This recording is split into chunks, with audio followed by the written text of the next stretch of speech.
Hi friends, welcome to ज्ञान यार। दोस्तों, थ्रोम्बोसिस विद थ्रोम्बोसाइटोपेनिया के बारे में डिटेल में समझेंगे। ये बीमारी एक्चुअली होती क्या है, ठीक है, और समझने की कोशिश करेंगे कि भाई जो कोविशील्ड है उससे जो साइड इफेक्ट आ रहा है ये कैसे आ सकता है। ठीक है, तो वीडियो को आप पूरा देखिएगा। थ्रोम्बोसिस और थ्रोम्बोसाइटोपेनिया के बारे में डिटेल में जानेंगे। और ये कोई पॉलिटिकल वीडियो नहीं है, तो प्लीज आप लोगों से रिक्वेस्ट है कि प्लीज किसी भी तरह का किसी भी पार्टी के लिए कोई कमेंट ना करें, ना ही कांग्रेस के लिए, ना ही बीजेपी के लिए, क्योंकि बहुत से लोगों की भावनाओं को ठेस पहुंचती है। तो प्लीज जो मेडिकल है वो अपना समझेंगे। तो पहले समझते हैं थ्रोम्बोसिस क्या होता है। थ्रोम्बिन दोस्तों ब्लड को बोलते हैं, और उसमें जो क्लॉट्स आ जाए उसी को हम थ्रोम्बोसिस कहते हैं। क्या होता है, आपके शरीर में ब्लड बह रहा है, उसमें कहीं कहीं पे क्या होता है कि ब्लड जम जाता है, ब्लड का थक्का जम जाता है। तो उस वजह से क्या होता है, उस नस में ब्लड का फ्लो रुक जाता है।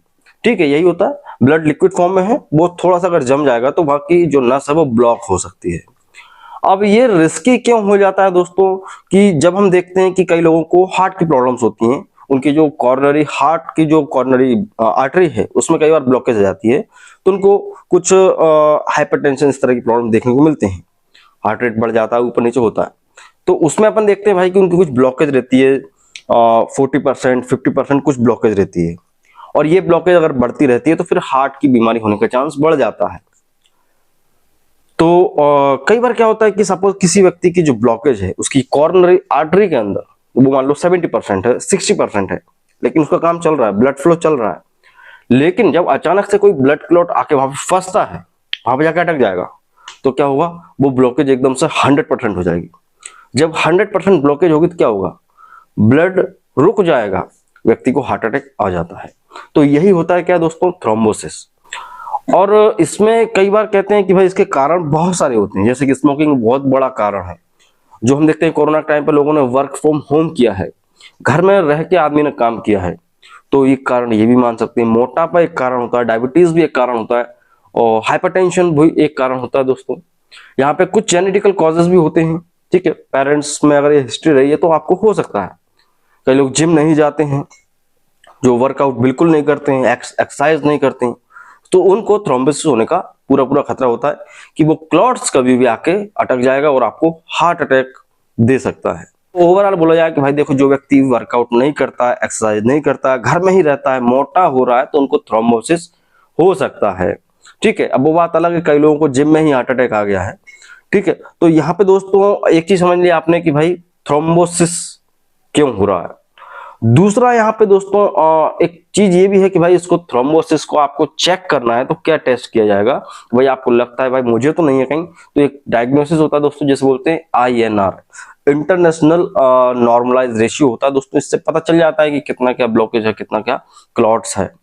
तो हालांकि क्लॉट्स को अगर बोला जाए कि देखो, क्लॉट तो क्या है कि हर व्यक्ति के शरीर में बनते ही रहते हैं, कहीं ना कहीं छोटे मोटे क्लॉट्स बनते रहते हैं और वो घुल जाते हैं, इवन आपको पता भी नहीं चलता। लेकिन जब बड़ा क्लॉट आता है ना, तो वो आपकी जान ले सकता है। और रही बात ये क्लॉटिंग की जो प्रॉब्लम है, इसके लिए कैसे ठीक करते हैं डॉक्टर्स, वहां पे आपने सुना होगा खून को पतला करने वाली दवाइयां दी जाती हैं ताकि ब्लड के क्लॉट्स ना हो। दोस्तों, अगर ये जो थ्रोम्बोसिस के बाद जो क्लॉट्स बन रहा है अगर आपके हार्ट में जाएगा तो आपको हार्ट अटैक आने का खतरा हो जाता है। यही क्लॉट अगर आपके फेफड़े में जाएगा तो आपको पल्मोनरी एम्बोलिज्म हो सकता है। और यही क्लॉट आपके पैरों की नसों में आता है तो उसे बोलते हैं डीप ब्रेन थ्रोम्बोसिस। ब्रेन में भी जाता है तो वहां पे लोगों को पैरालिसिस हो जाता है। तो पैरालिसिस, हार्ट अटैक इसलिए बोल रहे हैं कि भाई ये कोविशील्ड से जोड़ रहे हैं, इससे ये हो सकता है। अभी मैं आपको समझाऊंगा कोविशील्ड से क्यों हो सकता है, क्या पॉसिबिलिटी है। बात अगर करें थ्रोम्बोसाइटोपिनिया की, तो देखो थ्रोम्बोसाइटोपिनिया कुछ नहीं है, आपके शरीर के अंदर ब्लड है, ब्लड के अंदर 3 सेल्स हैं, RBC, WBC और प्लेटलेट्स। प्लेटलेट्स क्या होती है दोस्तों, आपके शरीर में ब्लड क्लॉट करने के लिए जरूरी है, ब्लड का थक्का कोगुलेशन के लिए जरूरी होती है। और आपको चोट लगती है तो ब्लड आना थोड़ी देर बाद बंद हो जाता है। वो क्यों हो जाता है, ड्यू टू प्लेटलेट्स। प्लेटलेट्स उस तुरंत ब्लड को जमा देती हैं। अगर जिस व्यक्ति के शरीर में प्लेटलेट्स कम होंगे तो ब्लड का रुकना बंद नहीं होगा, है ना, यही होता ना। तो यहाँ पे लगभग 1.5 लाख से 4.5 लाख के बीच प्लेटलेट्स होती हैं। तो अगर ये 1.5 लाख से कम हो जाए तो कहते हैं भाई प्लेटलेट्स काउंट कम हो गया है। और हम देखते हैं पिछले कुछ दिनों से, कई सालों से डेंगू के केसेस भी बढ़े हैं। तो प्लेटलेट्स का काउंट 1.5 लाख से कम हो जाए तो उसे बोलेंगे थ्रोम्बोसाइटोपिनिया। और यहाँ पे दोस्तों प्लेटलेट्स का काउंट कम होना आपके लिए कह सकते हैं कि भाई ये आपके लिए ब्लीडिंग करा सकता है, ब्लीडिंग जल्दी से रुकेगी नहीं, ब्लीडिंग का टाइम बढ़ जाएगा, इवन इंटरनल ऑर्गन्स में हेमरेज भी हो सकता है।